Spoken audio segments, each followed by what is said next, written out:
오늘 우리는 아브라함의 믿음과 사랑을 통해서 하나님이 이제야 라고 감탄할 수 있는 그 믿음, 아브라함의 믿음과 그 사랑의 깊이를 우리가 한번 살펴보고자 합니다. 어느 시대나 어느 민족이나 복을 좋아합니다. 오늘 말씀 속에는 이 복을 받는 비결이 잘 나타나고 있습니다. 우리는 그 복 받는 비결을 우리가 습득해서 일생 동안 복을 받고 또 우리의 형제 이웃들에게도 그 은혜를 전할 수 있는 축복의 통로들이 될 수 있기를 바랍니다. 우리가 몇 가지를 한번 생각해 보는데, 첫 번째는 하나님은 우리의 믿음과 사랑을 테스트 하신다라는 것입니다. 하나님은 아브라함을 복 주시려고 테스트를 하셨습니다. 그 테스트는 다름 아니라 독자 이삭을 바쳐라 라는 것이었습니다. 자격 심사에 있어서 테스트가 없을 수는 없습니다. 어떤 학교에 입학을 한다든지 또는 직장이나 혹은 결혼도 서로 간에 저가 합당히 내 배필이 될 만한 존재인가 하는 것을 나름대로 테스트를 한다고 보여집니다. 또 우리 하나님도 우리에게 복을 주시고자 할 때에 우리의 믿음과 사랑을 테스트한다는 것을 오늘 이 아브라함의 사건을 통해서 분명하게 보여준다는 것입니다. 할렐루야. 하나님은 아브라함에게 있어서 가장 소중한 것을 요구하셨습니다. 내 아들 내 사랑하는 독자 이삭을 모리아산 땅으로 가서 모리아 땅으로 가서 내가 내게 지시한 한 산 거기서 번제를 드려라. 독자 이삭을 그것도 하나님이 하셨어요. 그냥 독자 이삭이 아니라 내 아들 내 사랑하는 독자 이삭을 이렇게 말이죠. 하나님의 말씀과 뜻에는 절대적인 순종이 요구가 됩니다. 아브라함은 그 말씀을 따름에 있어서 아내 사라의 양해나 동의를 구하지 아니했다라는 것입니다. 이것이 아브라함의 믿음과 사랑의 결정체라는 것을 우리가 보게 될 것입니다. 왜 사라의 양해나 동의를 구하지 아니했을까요? 그것은 타협이 요구될 것이기 때문인 줄 알았습니다.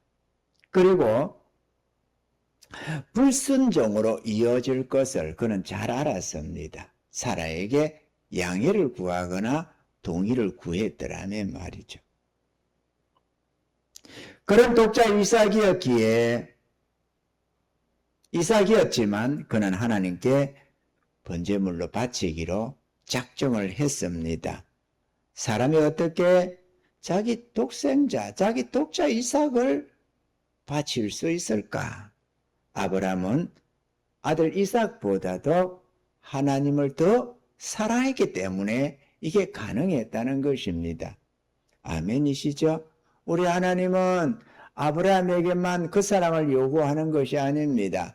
너희 아비나 어미나 자식이나 그 어떤 것보다도 하나님보다도 더 사랑하면 내게 합당치가 않다. 이렇게 말씀을 했다는 것을 기억할 수 있기를 바랍니다.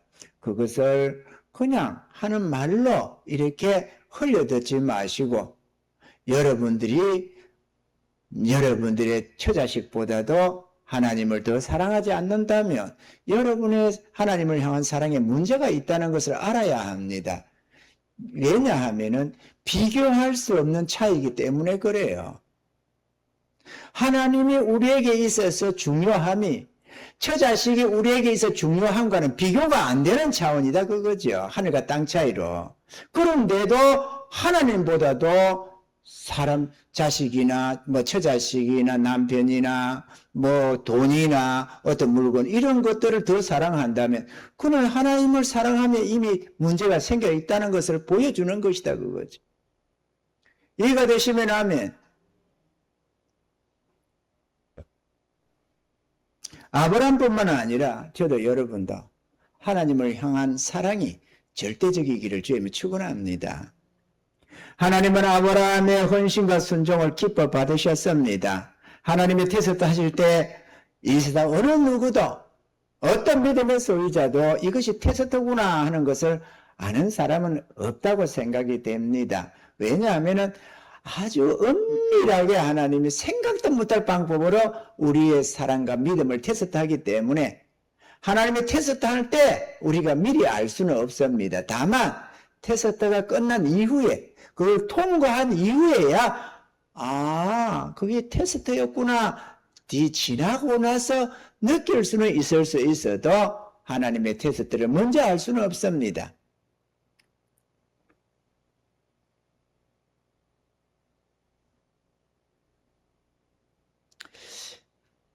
여러분들도 하나님을 믿고 사랑함으로 우리 하나님께로부터 이제야라고 하는 그러한 칭찬을 듣는 인정받는 그런 믿음의 소유자들이 다 될 수 있기를 바랍니다. 둘째로 하나님을 순종하면 믿음과 인내가 요구됩니다. 독자 이삭을 바치러 모리아 산으로 가는 길이 3일 길이었습니다. 당연히 여러 가지 유혹과 갈등이 있었겠는데 하나님은 이것을 모두 감찰하고 계셨다라는 것입니다. 이제야라고 하신 그 말씀에서 우리는 하나님이 아브라함의 모든 마음과 생각, 모든 것을 감찰하고 있었구나 하는 것을 우리가 넉넉히 추론해 볼 수가 있습니다. 우리들의 헌신과 순종도 우리 하나님으로부터 인정받는 그런 믿음과 인내가 따를 수 있기를 바랍니다. 셋째로 우리 하나님은 예비하시는 하나님이십니다. 창세기 오늘 보면 13절로 14절에 아브라함이 눈을 들어 살펴본 적 한 순양이 뒤에 있는데 뿌리 수풀에 걸렸는지라 아브라함이 가서 그 순양을 가져다가 아들을 대신하여 번제로 드렸더라. 아브라함이 그 땅 이름을 여호와이리라 하였으므로 오늘까지 사람들의 이르기를 여호와의 산에서 준비되리라 하더라. 이 오늘까지라고 하는 말은 하나님이 예비하시는 은혜가 언제나 변함없이 오늘에 이르기까지 믿음의 백성들에게 그대로 역사되고 있더라라는 말씀입니다. 우리 배국교회의 탄생도 그와 같았습니다. 우리 하나님이 물고기 많은 데로 가라 이러셔가지고 우리가 믿음으로 한 걸음 한 걸음 순종해서 나아왔더니만 이 여호와 이레의 축복을 받은 것입니다. 할렐루야. 누가 이렇게 좋은 것을 있을 줄 누가 알았겠어요? 그냥 가라고 하니까 찾아서 그냥 한 걸음 한 걸음 나왔더니만 이런 복을 받은 겁니다. 할렐루야. 가나안 땅 복도 아마 그렇겠죠. 약속의 땅으로 내가 지시한 땅으로 가라고 하니까 그저 믿고 순종해서 나아가다 보니까 그 땅을 얻은 것입니다. 어떻게 그런 땅이 있다는 걸 알았겠어요? 제가 꿀이 흐르는 땅이 있다는 걸 말이죠. 하나님의 복을 믿고 순종하면 받게 되는 복입니다. 여호와 이레 하나님이 순종하는 아브라함에게 순양을 준비해 두셨듯이 순종하는 모든 믿음의 자녀들에게 그 앞길에 풍성한 은혜를 예비해 놓고 있다는 것입니다. 그건 우리가 알지를 못합니다. 거기 이르러야만 알 수가 있는 복들이기 때문에 미리 알고 보고 저거 나 가지려고 싶은데 그럼 내가 순종해야 되겠네 이렇게 할 수는 없다는 것이죠. 믿고 순종해 가다 보면 전혀 예상도 못한 은혜들이 그 길에 가득히 있다는 것입니다. 할렐루야. 게임하는 사람들 뭐를 하다 보니까 무슨 이런저런 아이템을 득템하듯이 우리가 순종해 가다 보면 전혀 예상도 못한 은혜들을 맛보기 시작합니다.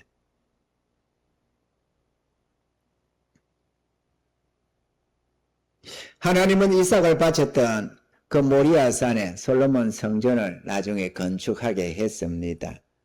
이것은 우리의 헌신 위에다가 하나님의 나라가 세워진다는 것을 보여주는 예표이기도 한 것입니다. 할렐루야. 넷째로 하나님은 헌신하는 성도를 통하여 온 세상을 축복하기를 원하십니다. 아브라함은 독자 이삭을 바침으로써 하나님의 마음을 감동시키셔서 복의 근원이 되었습니다. 그러니까 복의 근원으로 삼을 만큼 아브라함의 믿음이 하나님께 인정을 받아졌다, 이런 말씀이죠. 우리도 그런 인정을 받으시기를 바랍니다.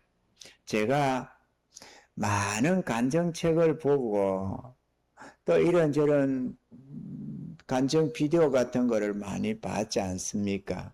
간증 비디오만 해도 우리가 100개가 넘습니다. 책들도 얼마나 그 안에 많은 간증들이 있습니까? 또 그거 외에도 이런저런 간증을 듣습니다. 그런데 그 속에서 하나 반드시 느끼는 것이 있었습니다. 그게 뭔가 하면 특출한 사랑을 간증자로 세우더라는 거예요. 하나님을 향한 특별한 사랑을 가진 자들, 하나님을 향한 특별한 믿음으로 하나님께 화답한 그들, 순종하며 나아가는 그들을 하나님이 들어서 간증자로 쓰시고 높이는 것이지, 그냥 별볼 없는, 그냥 이렇게 저렇게 살아가는 타협하고 적당하게 이렇게 하나님을 섬기는 자를 간증자로 세우는 예가 없었습니다. 그런 자는 절대로 간증자가 될 수가 없습니다. 아멘이죠? 간증자를 세울 때는 특출하게 자기 하나님을 신뢰하고 믿고 따랐기 때문에 그 속에서 수많은 간증이 생기게 되고 그걸 간증거리로 세우는 것입니다. 할렐루야. 여러분의 믿음도 뭐 간증자로 나서야만이 아니라 하나님 앞에서 나름대로 인정받고 하나님께서 마음껏 이런저런 은혜를 축복해 주시는 그런 간증들을 여러분이 가질 수 있기를 바랍니다. 삶 속에 하나님이 함께 하시는 간증이 없는 삶, 그거는 정말 메마른 삶이잖아요. 전능자 하나님을 모시고 살면서 간증이 없는 삶이라는 것, 이거 참 메마른 삶이거든요. 감동이 없는 삶이 되잖아요. 전능하신 이가 함께하는 그 감동이 따라야지. 이런 은혜들이 있으시기를 바랍니다.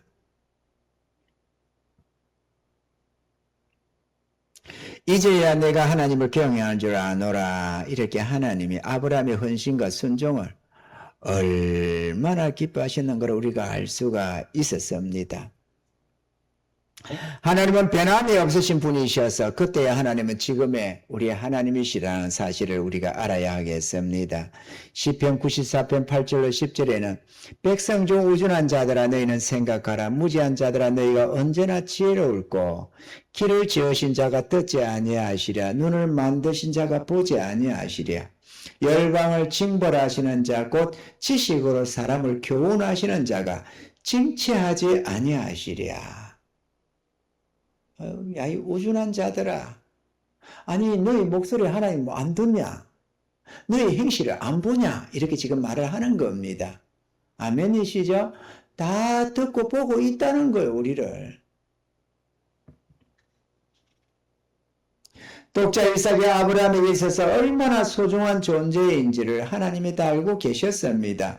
너무도 잘 알고 있었기에 이삭으로 테스트를 했다고 여기에 보여지고 있는 것입니다. 왜 그러느냐? 그의 믿음과 사랑을 확인하고 복을 주기 위함이었던 것입니다.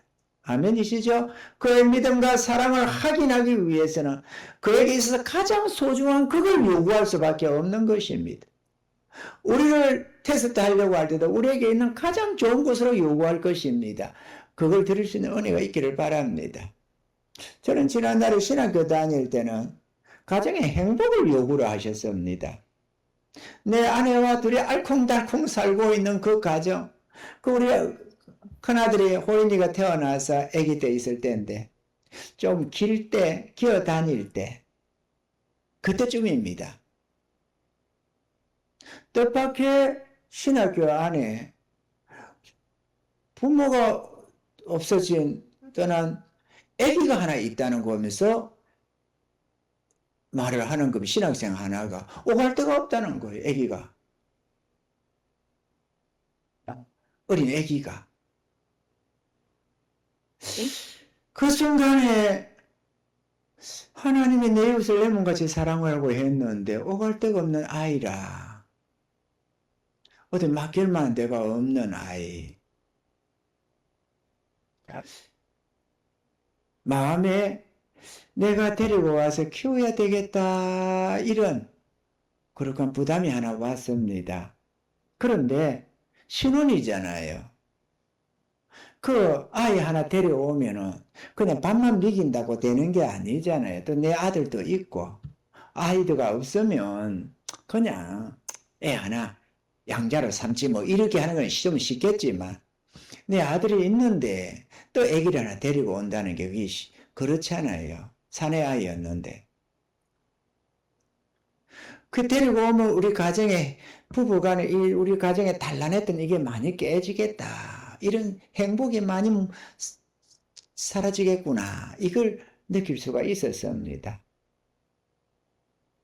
그 순간에는 말을 안 냈습니다. 아무 소리도 안 하고 집에 가서 아내한테 그 얘기를 했습니다. 그랬더니 저 사람이 그 아이 우리가 키웁시다 그러더라고. 그 아이 우리가 데려와서 키웁시다. 그래, 나도 그렇게 생각했어요. 우리가 그래 합시다. 하나님의 하나님 사랑을 입은 우리가, 응? 이웃 사랑을 내 몸처럼 하라고 하는데 우리가 그걸 모른 척 하면은 어찌 되겠어. 그래, 그럽시다.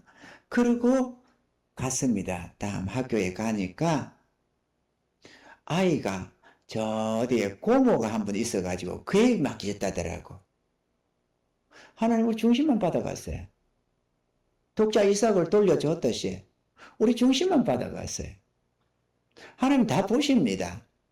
어떻게 하나님을 사랑하는지, 내 가정의 행복보다도 그 하나님의 뜻을 순종하려고 했던 그 하나님 다 보시는 거예요. 안 보고 그냥 쓰는 게 아닙니다, 여러분. 테스트를 할 때는 제대로 된 걸 테스트 하는 거예요. 돈 얼마 내놓으라고 하면 그거는 있으면 내놓을 수가 좀 쉽지. 그러나 하나님 데리고 가정의 행복을 전당 잡히고 가는 그거는 신혼 살림에 그게 그렇게 쉬운 게 아니거든요. 여러분이 그런 위치에 서봐 봐요. 그러면 이해가 될 겁니다. 뭘 말하는지를. 우리가 독자 이삭을 아브라함이 바쳤다고 하니까 바쳤나 보다 이렇게 생각하지만 이게 그런 내용이 아니라는 겁니다. 백세에 얻은 아들 아닙니까? 아멘이시죠? 그리고 아브라함의 믿음과 사랑을, 하나님을 향한 믿음과 사랑을 테스트하는 것이 첫 번째 하나였고, 그래서 그에게 복을 주기 위함이었고, 둘째는 하나님께서 우리의 믿음과 사랑도 확인하고 복을 주기를 원한다는 것을 만천하에 알려주려고 했다는 것입니다. 그래서 믿음의 추상으로 세우고 아브라함의 믿음을 가지는 자마다 다 믿음의 후손들로 치는 것처럼 아브라함의 그 믿음을 본받아 가듯이 아브라함의 하나님을 향한 사랑과 믿음도 우리가 본받아서 복받기를 원하신다는 것입니다. 그래서 우리가 그러한 믿음과 사랑으로 하나님을 향하면 반드시 하나님이 그런 자들을 축복의 통로로 삼아서, 복의 근원으로 삼아서 그 시대를 축복한다는 것입니다. 할렐루야! 은혜자가 될 수 있기를 주님을 축원합니다. 만약 아브라함이 독자 이삭을 하나님께 바치는 것을 아까워했거나 좀 마음에 좀 그것이 괴로움이 됐더라면, 그것을 원치 않는 어떤 마음이 조금이라도 있었다면 아브라함은 독자 이삭을 하나님의 뜻을 거역함이 없이 뜻을 불순종할 수 있는, 다시 말하면 일부러 거역 안 하고도 하나님의 그 뜻대로 독자 이삭을 안 바칠 수 있는 기회가 여러 차례 있었다는 것입니다. 이것을 우리가 제대로 이해를 해야 저가 정말 하나님을 경외했구나 하는 걸 알 수가 있습니다. 첫 번째는 이삭을 제단에 바치는 문제를 아내와 상의하는 것입니다. 그거는 내가 안 바치겠다는 게 아니에요. 아브라함이 나는 하나님 독자 이삭을 내가 하나님 모리아산에 갖다 바치라 그러니까 싫어요 이렇게 한 게 아니다는 거죠. 네. 그리고 상의를 하는 거다. 상의를. 이삭이 자기만의 자식입니까? 자기는 독자 이삭이라지만 그래도 하갈에서 난 이스마엘이라는 자식이 있습니다. 그러나 사라에게는 유일무이한 진짜 독자였습니다. 아멘이죠? 그런데 이 사라가 얼마나 자식을 그리워했으면 자기가 사랑하는 남편에게 자기 몸종을 줘서까지 자식 얻기를 원하는 그런 간절함이 있었던 여인이었습니다.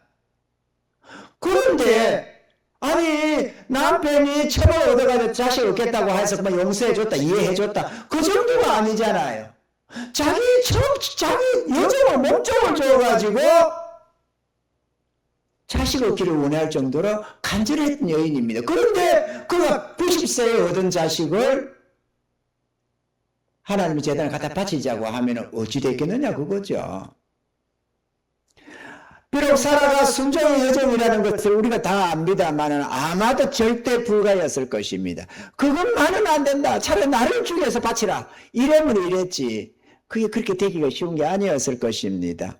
아브라함은 그것을 잘 알 수가 있었던 거죠. 그래서 언호는 안 했습니다. 아브라함이 무슨 가부장적이 돼가지고 자기 아내를 무시를 하고 뭐 신랑이 하면 하는 거지 네가 뭐라고 이렇게 무시를 해서가 아니라는 것입니다. 아멘이죠? 무시를 한 게 아니에요. 이스마엘이 독자 이삭을 희롱하는 걸 보면서 당신이 이게 책임을 져야 된다고 아내 사라가 뭐라고 그러니까 하갈이 당신의 여종이니까 당신 마음대로 해라. 그래서 그때는 정말로 참 저거 할 텐데도 그래도 오랜 세월을 같이 데리고 살았던 자기 첩인데 그리고 아들이 이스마엘이 있는데 독자 이삭이 태어났다지만 그런데 당신이 알아서 해라 이게 사라가 학대를 해가지고 이스마엘과 하갈을 쫓아내버리잖아요. 쫓아낸 게 아니라 못 견디고 도망을 갔다 이거죠. 그런데도 아브라함이 관여를 안 했습니다. 왜? 사라를 너무 사랑했다는 거예요. 그런데 이삭 바치는 문제를 아내 사라한테 상의 안 하고 싶어서 안 했겠어요? 상의하면 안 된다는 것을 잘 알았다는 것입니다. 아브라함은 하나님 앞에 이렇게 변명할 수 있었습니다. 하나님, 저는 이삭을 정말 바치려고 했습니다. 그런데 아내 사라가 죽기 살기로 안 된다고 하는데 어떻게 합니까? 종이 하나님 뜻을 잘 알고는 있지만 평생을 같이 살아야 하는 아내에게 원한을 사면서까지 이삭을 바칠 수는 없잖아요. 이렇게 말해요. 얼마든지 양심의 가책 안 받는 타당한 이유가 있었다는 것입니다. 내 아들만이 아니라 사라의 아들이기도 하니까요. 제 마음 하나님 다 아시죠. 이러겠지만 나 여호와는 중심을 보느니라. 우리 하나님이 그렇게 말씀하셨습니다. 하나님이 뜻을 주시면 타협할 생각을 하지 말고 어찌하든지 아브라함처럼 믿음으로 사랑으로 순종할 마음을 가지시기를 바랍니다. 이유를 달려면 수없이 있습니다. 뭐든지 우리 하나님이 우리에게 요구할 때 말이죠. 두 번째로 모리아 산까지 가는 3일 길에 사단의 유혹을 받아들여서 타협을 하는 것입니다. 그 유혹자는 아담과 하와에게도 찾아갔었고 가룟 유다에게도 찾아갔었고 심지어는 우리 예수님에게도 찾아가서 집요하게 유혹을 했더랬습니다.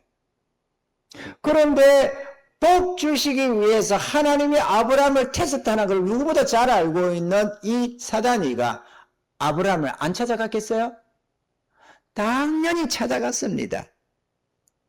사단이 우리를 유혹할 때는 얼마나 그럴듯한 이런 이유를 대면서 유혹을 하는지 모릅니다. 아마도 나는 확실하게 생각하는데 이렇게 했을 것입니다. 야, 아브라함아, 너 어쩌려고 그러냐?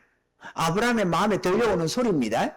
아브라함 마음에 사단이 그렇게 유혹을 하거든요. 여러분의 마음속에도 유혹을 막 합니다. 언제나 합니다. 그러니까 전혀 이상한 소리가 아니에요. 여러분이 여러분의 생각인 줄 알고 사단의 유혹의 소리인 줄 모르고 여러분의 마음에서 나는 여러분의 생각인 줄 알고 탁 틀어버려서 그렇지. 타협을 해버려서 그렇지. 사단이가 그렇게 유혹을 하는 법입니다. 야 아브라함아 너 어쩌려고 그러냐?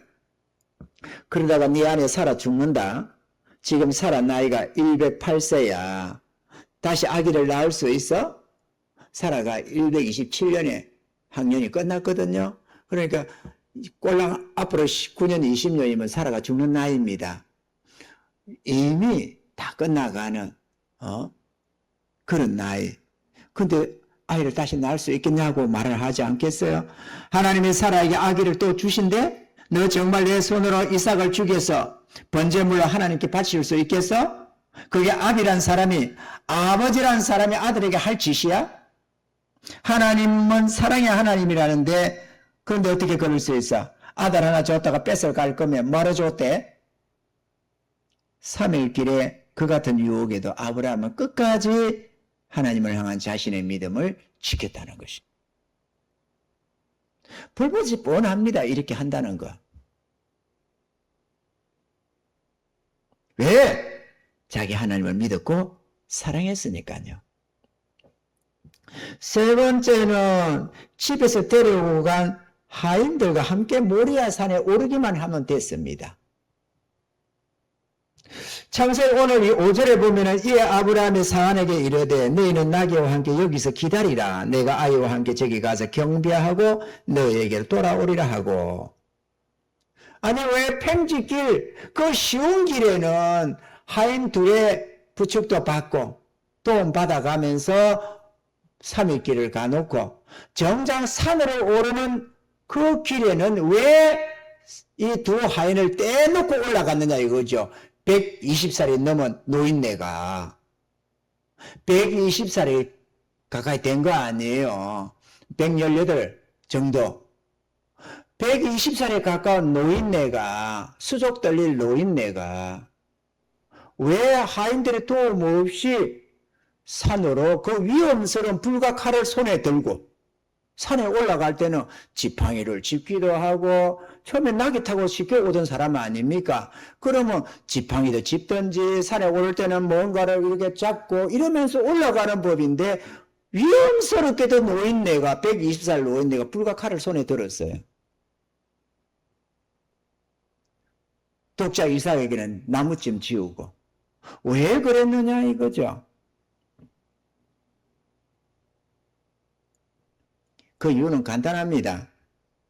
이 하인들이 번제물도 없이 제단을 쌓고 나무를 벌려놓고 있는 아브라함을 본다면 자기 주인의 행동이 이상하다는 것을 단번에 눈치를 챌 것입니다. 그래서 아브라함을 자꾸 시키는 걸 뭐라 하면서도 힐끔힐끔 보다가 이삭을 결박하는 걸 보면 이 번제단에 바칠 번제물이 이삭이구나, 우리 작은 주인이구나, 이걸 단박에 캐치하게 되는 겁니다. 아니 세상에 우리 주인이 미쳤나 이래가지고 번제단 나무 들어차고 떡달같이 달려들어서 주인 손 붙잡고 독자 이삭 뺏어가지고 도망을 친다는 것은 불이 볼 때 뻔하다는 것입니다. 아브라함이 3일길에 그걸 생각했던 겁니다. 가만히 있어보자. 어떻게 방해를 안 받고 이 아들을 번제물로 바칠 수 있을까? 그 고민이 역력했다는 겁니다. 독자 이삭 바치라고 주님 명령 받았을 때 그 밤에 아브라함이 굴굴 잤겠어요? 안 잤겠지. 고민 많이 했을 겁니다. 가만히 있어보자. 아내에게 얘기를 할까? 모리아산 갔다가 되돌아올 때 이삭 없이 오면 아내가 어떨까? 저 기절하지 않을까? 원망하지 않을까? 나를 뭘로 생각할까? 아무리 하나님 바치라 했다고 이해할 수 있을까? 과연 믿기는 할까? 이 수많은 주변의 수많은 족속들도 하나님의 방백처럼 여기고 있는데 저 노인네가 120살이 되면 노망이 들어가지고 독자 이삭을 세상에 불태워버렸다고 하면 뭐라고 생각할꼬? 온갖 생각을 했을 겁니다. 그런저런 비방도 그래도 괜찮은데 그래도 괜찮은데 아내가 어떻게 생각할까? 어쩔까? 이 할맛이 내 이 아내 미치는 건 아닐까?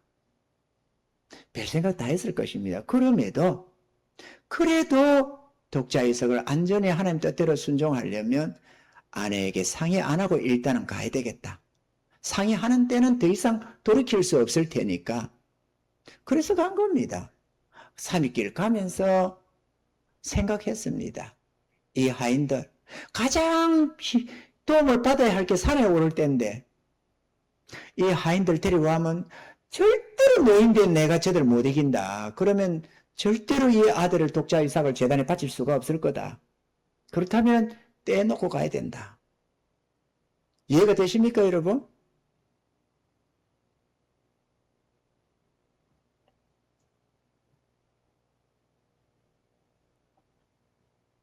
그래서 재단에 바칠 순종하기에 걸림돌이 될 하인들을 산 아래다가 떼놓고 올라갔던 것입니다. 위험스럽지만 말이죠. 할렐루야. 하나님의 말씀에 순종하려는 아브라함의 고심이요 결단이었던 것입니다. 여러분의 마음이 열려지고 듣는 귀가 있기를 바랍니다. 그럼 나무찜을 지어서 산에 올라갔어야 할 나귀는 왜 산 아래다가 두고 갔을까? 나귀를 안 가지고 갔어요. 왜 나귀는 왜 떼놨을까? 뭐 나귀가 아브라함 뭐 하나 순종하는데 뭐 걸림돌이 되나요? 걸림돌이 됐습니다. 왜냐? 그것도 우리가 가만히 생각해 보면 충분히 이해가 됩니다. 이삭을 잡으려다가 아내의 생각, 뭔 생각, 또 막상 아내만이 아니라 그 17, 8살 되는 애 칼로 내리 잡으려면 얼마나 안쓰러워지겠어요. 닭을 한번 집에 키우던 개를 하나 잡아봐요. 얼마나 쨍 할 건지. 집에 키우던 몬스터인가, 그거 뭐라 했지? 레스터? 몬터? 집에서 키운, 우리 강도사님? 햄스터. 햄스터가 죽었다고도 좀 쨍했지? 그런데 그거를 내가 목을 비틀어 죽였으면 어찌 될까? 죽이려고. 막상 비틀어 죽이려고 하면 그게 얼마나 짠할까? 그런데 아브라함이 독자 이삭을 칼로 내리쳐서 잡으려고 하면 그걸 각을 떼려면 어떤 마음이 들까요? 아내만이 아니라 막상 대면하고 독자 이삭을 죽이려 남이 데리고 가서 죽이는 건 좀 낫는데 데리고 가서 그래 바쳐라 이러면 쉽지만 내 손으로 지금 바치려고 하는 거잖아요. 그럼 어떤 생각이 들겠어요? 갈등이 생길 수가 있지. 갈등을 생기면 우리 속담에 꽁 대신 닭이라고. 그래 이거 잡아드리자. 그러면서 그 나귀를 바칠 수가 있는 겁니다. 쌓은 재단에. 이해가 되시죠? 우리가 그런 타임 많이 합니다. 하나님이 내가 어떤 걸 요구했는데 이거는 내 마음에 왔는데 이거는 참 안 되겠고 차라리 이거 하자. 이렇게 말이죠. 뭡니까? 요나도 니네에 가서 전하라고 하니 복음 전하라고 하니까 다시 서로 내빼버리자. 내 거기 가서 전한다. 꽁 대신 닭이라고. 뭐 여기는 죽어도 싫고 저걸 가야 되겠다. 이러듯이 우리가 하나님께 뭔가 드리는 예물도 하나님이 이걸 하라겠는데 이걸 도저히 안 해서 저걸 하는 경우가 적당히 타협하는 경우가 얼마나 우리 안에 있어요. 그런데 이삭을 바치는 문제 그게 없겠느냐고 그죠. 아브라함이 그걸 생각했다. 예측했다는 거예요. 아브라함이 너희 그럴 수 있겠구나. 그렇다면은 어떤 것도 희생제물을 삼지 못하도록 다 없애버려야 된다. 이렇게 생각해서 나귀도 산 아래 두고 갔다 이거죠. 아니 독자 이삭이 짐을 지어 받겠어요? 그러면은 이삭 재단에 바치려고 하면은 장작 몇 캡이면 이삭이 탑니까? 안 될 것도 아니에요. 충분하게 이삭을 태울 만한 양이 돼야 될 것 아니에요. 비록 주변에서 좀 쭈기로 서니. 그러니까 장작을 가지고 갔지. 그 장작을 이삭이가 17 대에서 저거 장성에 졌다고는 하지만 짐꾼이 아니잖아요. 노비가 아니잖아요. 쉬운 게 아니었어요. 나귀 등에다가 지어서 올라가면 쉬웠는 그거를 왜 하필이면은 이삭을 시켜서 지우고 가느냐 이거죠. 타협 안 하려고. 여러분, 우리 하나님은 예나 지금이나 동일하신 하나님이시라고 믿음의 선지들을 본받으래요. 어떤 사람들은 아브라함을 비웃어 가지고 안에 팔아먹었다는 소리를 하면서 막 비웃는 이들이 있습니다. 목사들 중에도. 나 정말 어처구니 없는 저 사람들이 제정신인가 이런 생각이 들 때가 있어요.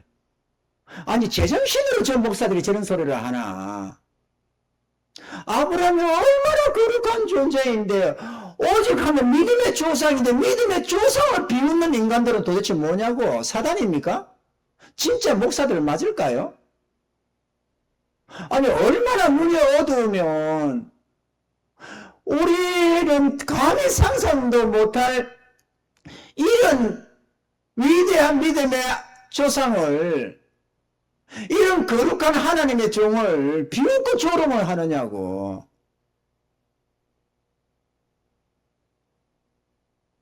여러분 믿으면 여기 따라올 수 있어요? 저도 못 따라가요. 이런 믿음에는. 그 생각을 해봅니다. 하면서 가다가 아브라함의 믿음, 다윗의 믿음, 이런 믿음을 가만히 보다 보면은 야, 나는 저 발등치도 못 따라가겠네. 이런 생각을 말이죠. 어쩌면 저런 믿음을 가질 수가 있을까? 그 구약 시대에. 그게 탐복이 되는 겁니다. 근데 문제는 워낙 믿음이 크고 위대하다 보니까 사람들이 그 믿음을 못 보는 거예요. 그냥 흘려버리고. 왜냐하면 내가 좀 이렇게 쳐다볼 수 있는 눈높이에 있는 믿음이 아니거든. 그러니까 안 보이는 겁니다. 이런 선진들의 믿음이 잘 안 보여요. 사도들의 믿음이 잘 안 보입니다. 근데 예수님의 믿음은 진짜 안 보입니다. 예수님은 하나님이시잖아요. 그렇게 할 게 아니에요. 우리와 동일하게 육체를 입고 있었으니까 말이죠. 우리가 육체 속에서 이런저런 시련을 당하는 거 아니에요. 그런데 그러고 탐욕이 없을, 죄가 없을 뿐이지 똑같은 인간인데, 인자인데, 그가 하나님을 향한 경외함, 믿음, 사랑, 순종, 이건 상상이 안 되는 거예요.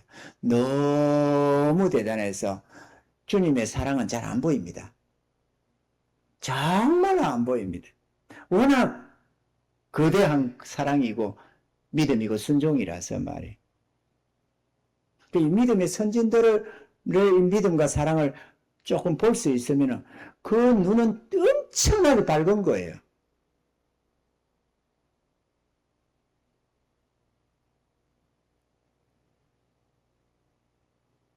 순종이란 내 좋을 대로 섬기는 것이 아닙니다. 아브라함이 하나님을 믿음으로 구원을 받았다지만 하나님을 믿은 그 믿음에는 이처럼 그의 행함이 분명하게 따랐더라는 것입니다.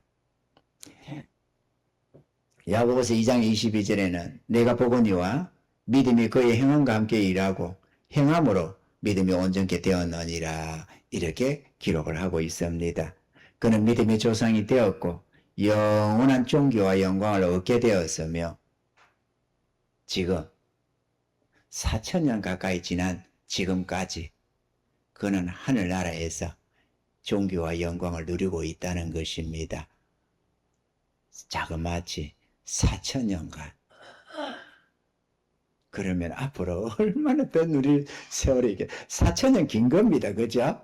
응? 우리 삼국시대, 중국 삼국지가 아니고 우리나라 삼국시대 고구려 신라백제 때 하란간청이 띠약 또그닥 이야 그럴 때도 얼마 안 돼요. 응? 조선 500년, 고려 500년, 신라 1000년 이렇게 가면은 꼴랑 2000년 간다. 2000년. 신라 초기에도 지금부터 2000년 전입니다. 아브라함은 4000년 전의 인물이에요. 그가 지금까지 존귀와 영광을 누리고 살고 있다니까. 이게 얼마나 대단하냐고. 할렐루야. 4000년만 살아도 보상이 됐겠죠. 그런 순종과 사랑이 죽을 것은 영원히 그 보상을 누리는 겁니다.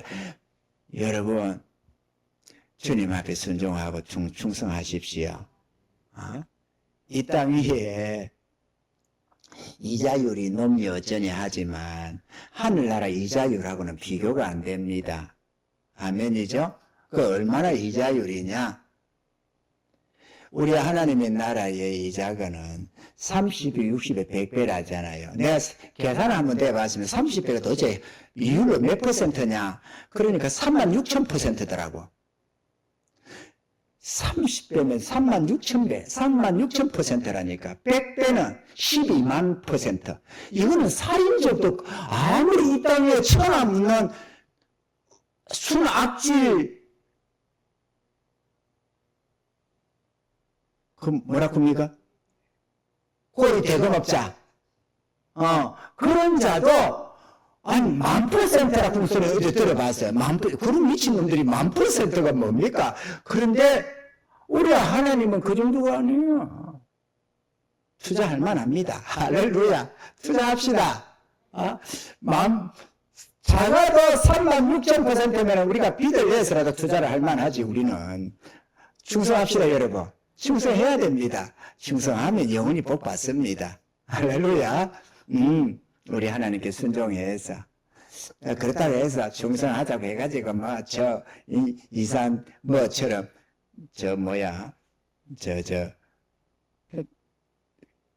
신천지 말고 옛날에, 단위 성계도 있는데, 그거 말고 그 이단, 그 집에 이게 양말 팔고 하고 하는 신앙초 박태생처럼 말이죠. 죄다 갖다 바치고 빌어먹고 있는 그거는 영광이 안 되지 말이야. 주의 뜻이 나타날 때는 순종해 가자. 할렐루야. 주의 뜻이 나타날 때는 충성하자.